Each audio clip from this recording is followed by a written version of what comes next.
India का consumption जो है वो बहुत ही कम होने वाला है। ऐसा मैं नहीं, इंडिया की सबसे बड़ी कंपनी हिंदुस्तान यूनिलीवर उसने उसके प्रेज़ेंटेशन में जो बताया है, वो बहुत ही हैरान कर देने वाली बात है। ऐसे कौन से फैक्टर है जो कि इंडियन इकोनॉमी को कमज़ोर कर रहे हैं, वो हम इस वीडियो में जानने वाले हैं और एफएमसीजी सेक्टर का जो पूरा एनालिसिस है, चार्ट के साथ हम इस वीडियो में करने वाले हैं। तो वीडियो को जो है वो शुरू करते हैं। इस वीडियो में हम देखने वाले हैं एफएमसीजी सेक्टर के बारे में कुछ डेटा जो कि गवर्नमेंट ने प्रोवाइड किया है। गवर्नमेंट के ऑफिशियल वेबसाइट से हम लेके आपके साथ शेयर करूंगा। उसके साथ साथ जो है वो एनालिसिस करेंगे पूरे ही सेक्टर का। उसके साथ जो है वो हम चार्ट पैटर्न भी हम इस वीडियो में डिस्कस करने वाले हैं। तो वीडियो जो है वो पूरा जरूर देखिएगा। अगर अभी तक चैनल को सब्सक्राइब नहीं किया तो चैनल को सब्सक्राइब कर दीजिए। तो चलिए वीडियो को शुरू करते हैं।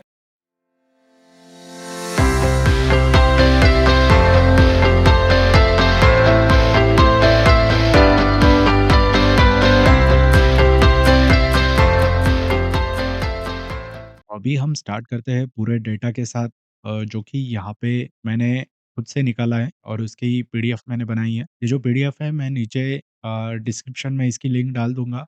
तो आपको जो है वो ईज़ी हो जाएगा, जो डेटा है वो उसे वेरीफ़ाई करने के लिए। तो चलिए शुरू करते हैं यहाँ पे। तो पहले जो है इंट्रोडक्शन ले लेते हैं, एफएमसीजी सेक्टर इंडिया में कितना कंट्रीब्यूट करता है। यहाँ पे आप देख सकते हो इंडिया का जो 3 मिलियन पीपल जो है वो एफएमसीजी सेक्टर को जो कंट्रीब्यूट करता है और 5% टोटल फैक्ट्री एम्प्लॉय जो है वो यहाँ पे एफएमसीजी सेक्टर जो है इंडिया में प्रोवाइड करता है। यहाँ पे अगर ग्रोथ की अगर हम बात करें तो 7 टू 9% रेवेन्यू ग्रोथ जो है वो 2022 से 23 में बताया था। उसके साथ जो है वो 7.5% का वॉल्यूम ग्रोथ क्वार्टर 1 2023 में हमें देखने मिला एफएमसीजी सेक्टर में। इस सेक्टर को ड्राइव करने के लिए जो कंपोनेंट है वो ड्राइव करता है government policies, rural market, e-commerce expenses and youth population. ये जो है वो ड्राइवर है एफएमसीजी सेक्टर के लिए। क्रिसल ने जो फोरकास्ट बताया बताया 2025 के लिए, वो बताया 7 टू 9% का जो है वो फोरकास्ट यहाँ पे क्रिसल ने यहाँ पे दिया है। सेक्टर का ओवरव्यू अगर हम देखें तो ये जो है की कंट्रीब्यूशन है जीडीपी में हमारे इंडिया के, और 50% हाउस होल्ड जो है वो एफएमसीजी सेक्टर में सेल जो है यहाँ पे होता है। अब यहाँ पे जो है ग्रोथ की अगर हम बात करें, यहाँ पे रूरल स्पेंडिंग जो है वो 50% जो है वो एफएमसीजी सेक्टर से आती है, जो कि कंपनी पूरी प्रॉफिट बनाती है। उसका 50% जो है वो रूरल स्पेंडिंग से ही यहाँ पे कंपनी प्रॉफिट लेती है। उसके बाद अगर हम साइज देखें एंड ग्रोथ प्रोजेक्शन की अगर हम बात करें एफएमसीजी सेक्टर की, तो यहाँ पे रेवेन्यू सीएजीआर जो है वो 27.9% जो है वो 2021 से 27 तक हमें यहाँ पे देखने मिल सकता है, और रीचिंग द 650 बिलियन डॉलर जो है वो यहाँ पे 2027 तक एफएमसीजी सेक्टर का जो है वो हो सकता है। ई-कॉमर्स की अगर हम बात करें, ई-कॉमर्स भी एक बहुत ही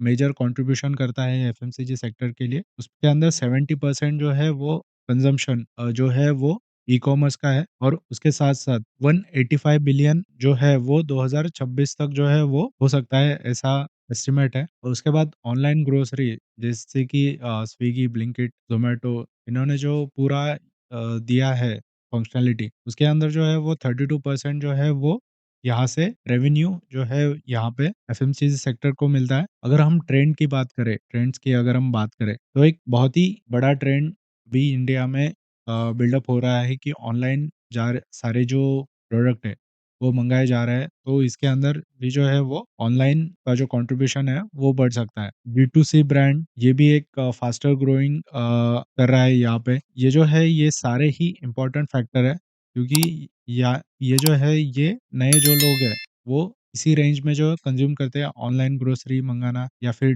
डिजिटल एडॉप्शन, ये सारा जो है वो इंटरनेट के थ्रू यहाँ पे हमें देखने मिल सकता है 2026 तक। इन्वेस्टमेंट की अगर हम बात करें, कौन से कंपनी ने किस कहाँ पे किस तरह की इन्वेस्टमेंट की है, वो अगर हम बात करें, आईटीसी सबसे बड़ा मेजर प्लेयर जो है उसने 20,000 करोड़ कैपेक्स का ऐलान किया था। इसके यहाँ पे वरुण बेवरेजेस जो कि कोको कोला यहाँ पे प्लांट जो है यहाँ पे उनको उसको बिल्डअप करने के लिए 3500 करोड़ जो है वो 3500 करोड़ जो है उन्होंने नए प्लांट के लिए दी है। रिलायंस रिटेल ने भी जो है वो लोटस चॉकलेट जो है उसने एक्वायर किया है। डाबर की अगर हम बात करें तो डाबर ने जो है वो 51% बादशाह मसाले में जो है वो स्टेक इस ईयर में जो है वो उन्होंने लिया है। उसके बाद हिंदुस्तान यूनिलीवर की अगर हम बात करें तो उसने भी जो है हेल्थ एंड वेलबींग सेगमेंट जो है उसके अंदर भी जो है हिंदुस्तान यूनिलीवर ने इसका इन्वेस्टमेंट यहाँ पे किया है। तो ये कुछ मेजर इन्वेस्टमेंट है जो कि अच्छी बड़ी कंपनी जो है उन्होंने किए हैं कुछ नए प्लान के रिगार्डिंग। नेक्स्ट अगर हम देखें तो गवर्नमेंट का भी एक बहुत ही मेजर रोल रहता है इस सेक्टर में। उसके अंदर पीएलआई स्कीम की अगर हम बात करें तो 9 बिलियन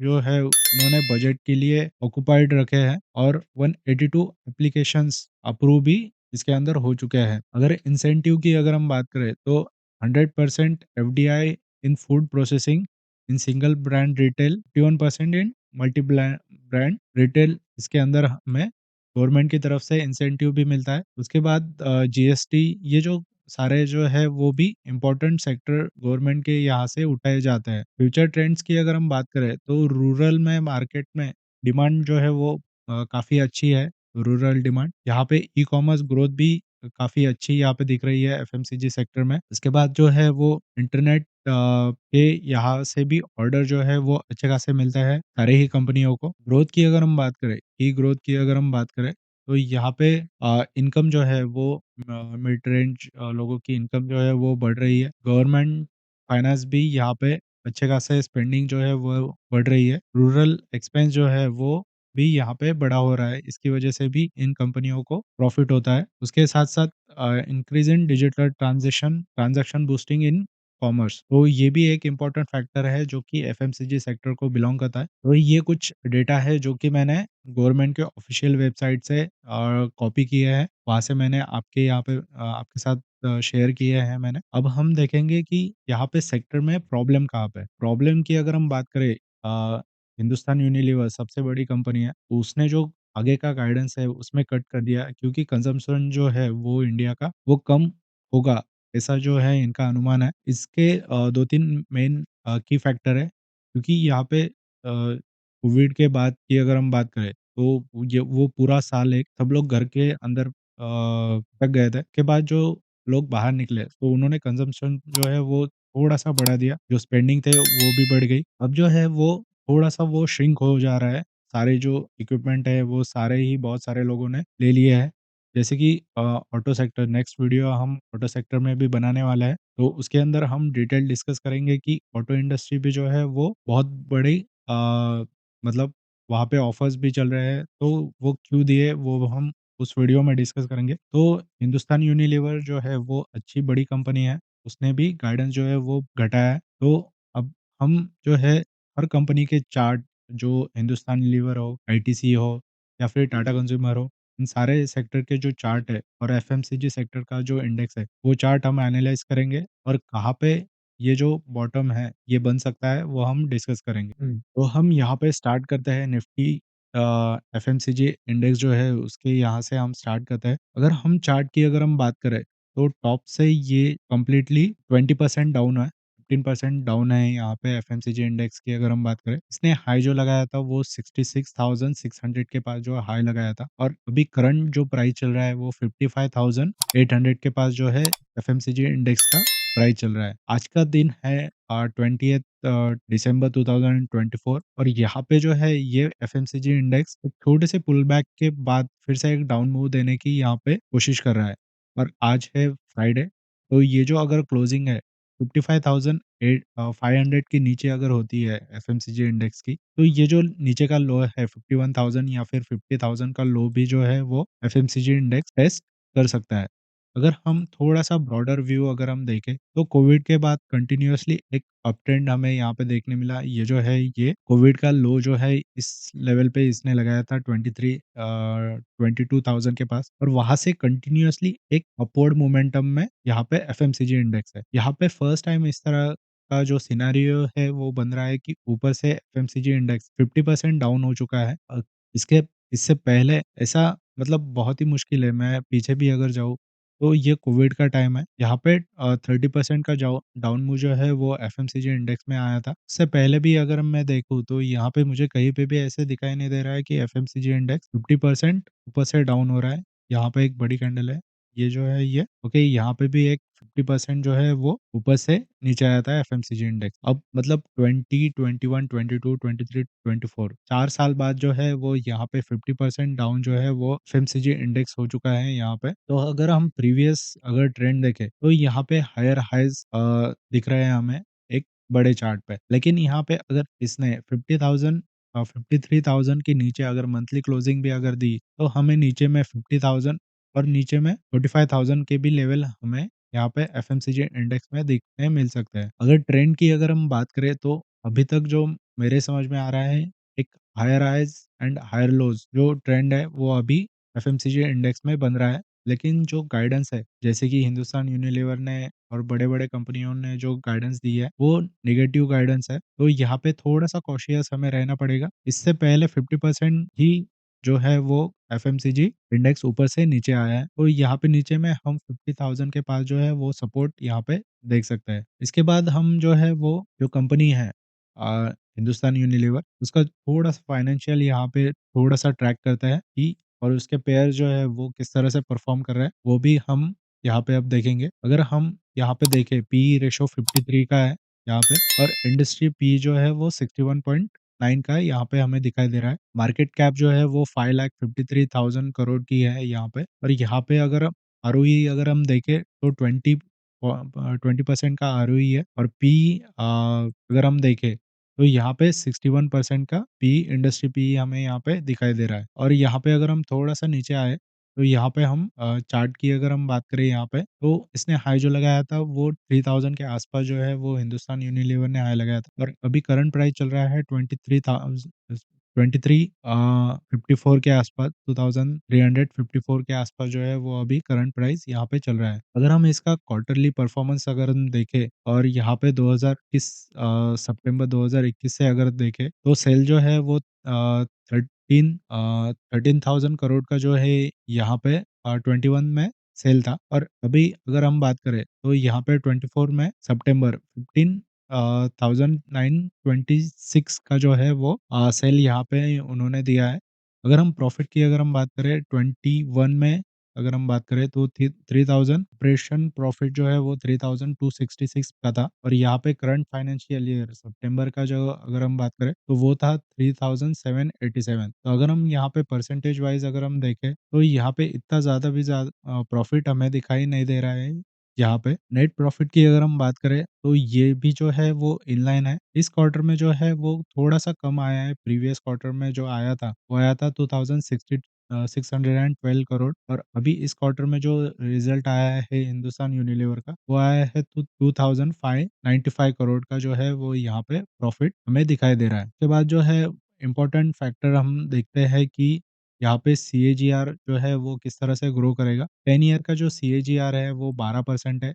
5 ईयर्स का जो सीएजीआर है वो 4% का यहाँ पे हमें दिखाई दे रहा है। रिटर्न टू इक्विटी अगर हम इक्विटी में अगर लगाते थे, तो यहाँ पे किस तरह का रिटर्न हमें दिखाई देता है, वो भी हम यहाँ पे देखते हैं। 10 साल का अगर हम होल्ड करते हैं, तो 32% का जो है वो हमें रिटर्न मिलता है। 5 ईयर्स अगर देखते हैं तो 24%, 3 ईयर्स में अगर देखें तो 20%, और लास्ट ईयर जो है इसने 20% का रिटर्न हमें यहाँ पे दिया है। नीचे अगर हम इम्पोर्टेंट फैक्टर की बारे में देखें तो शेयर होल्डिंग पैटर्न भी एक इम्पोर्टेंट है। हम ईयरली यहाँ पे देखेंगे 2017 से देखते हैं तो प्रमोटर 67 परसेंट जो है वो होल्ड करते थे। करंटली प्रमोटर जो है वो 61.90% जो है वो यहाँ पे होल्ड कर रहे हैं। उसके बाद एफआईआईज़ जो है वो 2017 में 13% और अभी 12% जो है वो होल्ड कर रहे हैं। डीआईएस की अगर हम बात करें, डीआईएस 5% होल्ड करते थे 2017 में, और आज के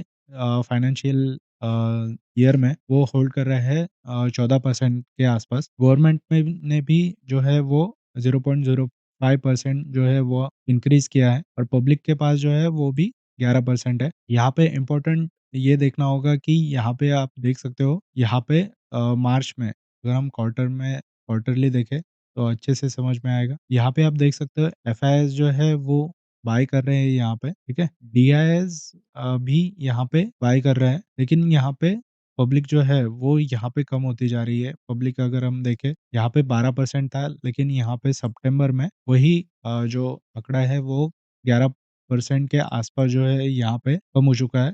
तो यहाँ पे जो शिफ्ट हो रहा है वो एफआईआईज़ और डीआईआईज़ यहाँ पे बाय कर रहे हैं स्टॉक। तो ओवरऑल मैंने आपको पूरा इंट्रोडक्शन दे दिया है या पूरा इन्फॉर्मेशन एफएमसीजी इंडेक्स का दे दिया है। तो आप जो है इसके रिगार्डिंग आप एग्ज़ीक्यूट कर सकते हैं। आपकी फाइनेंशियल जो डिसीज़न है वो आप ले सकते हो। आई होप आपको वीडियो पसंद आई होगी। वीडियो पसंद आई होगी तो वीडियो को लाइक कर दीजिए, चैनल को सब्सक्राइब कर दीजिए। मिलते हैं नेक्स्ट वीडियो में, तब तक के लिए tata bye bye, see you.